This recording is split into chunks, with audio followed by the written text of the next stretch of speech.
नमस्कार। आज हम बात कर रहे हैं भारतीय नौसेना के नए प्रतीक चिन्ह, नए निशान के बारे में। जी, जो सितंबर 2022 में आईएनएस विक्रांत के कमीशनिंग के साथ आया था। हाँ, और इसने 75 साल पुराने सेंट जॉर्ज क्रॉस को बदल दिया। ये सिर्फ एक डिजाइन बदलने जैसा नहीं है ना? बिल्कुल नहीं।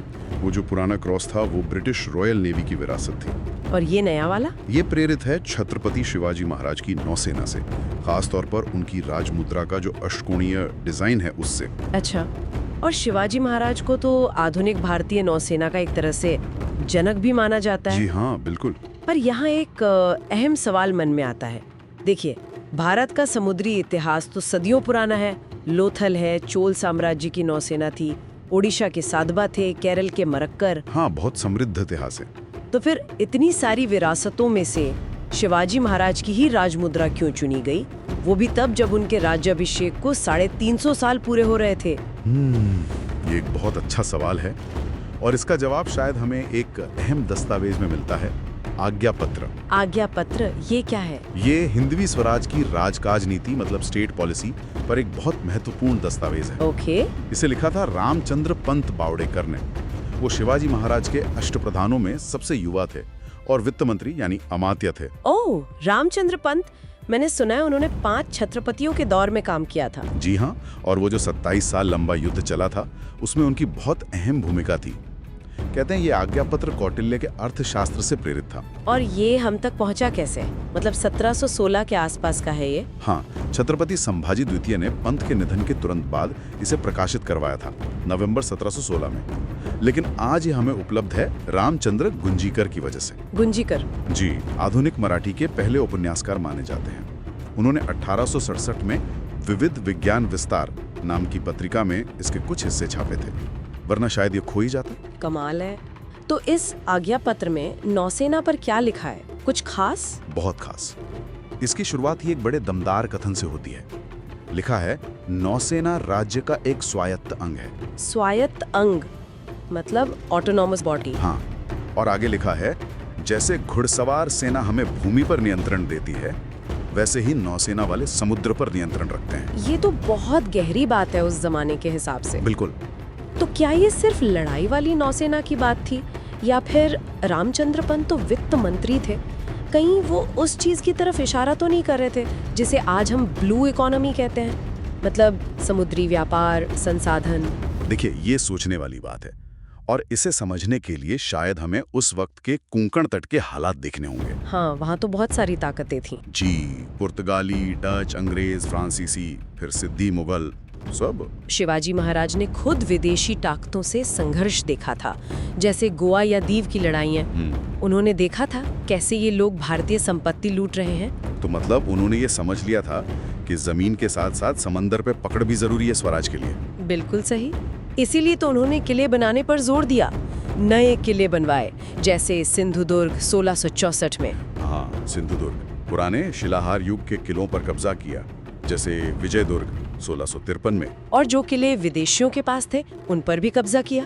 अच्छा, और बंदरगाहों का क्या? सूरत जैसे अमीर बंदरगाहों पर छापे मारे, गोवा और मुंबई जैसी विदेशी बस्तियों को घेरने की कोशिश की, आसपास के इलाकों, पहाड़ी किलों पर नियंत्रण किया। और नौसैनिक लड़ाई भी लड़ी? हाँ, खांदेरी में अंग्रेजों के साथ सीधी टक्कर ली थी समंदर में।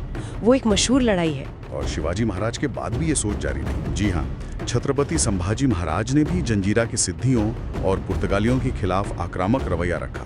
एलिफेंटा द्वीप मतलब घारापुरी पर कब्जा किया, जहाज बनाने और तोपखाने को भी बढ़ावा दिया। और फिर कान्होजी आंग्रे? हाँ, सरखेल कान्होजी आंग्रे।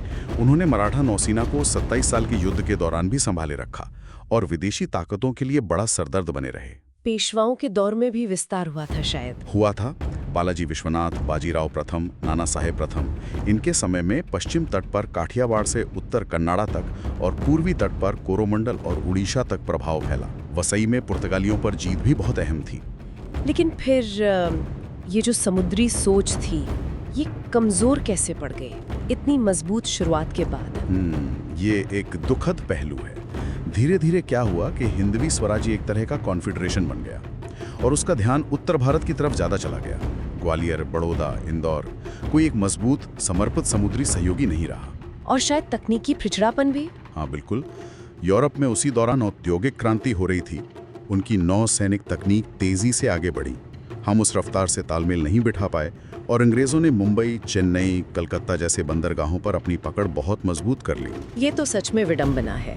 आज भी हम देखते हैं हमारे रणनीतिक हलकों में मैकिंडर या महान जैसे पश्चिमी विचारकों का जिक्र होता है, जी लेकिन शिवाजी महाराज या रामचंद्र पंत की इस भू रणनीतिक और समुद्री सोच को हम प्राय भूल ही गए हैं। सही कहा आपने।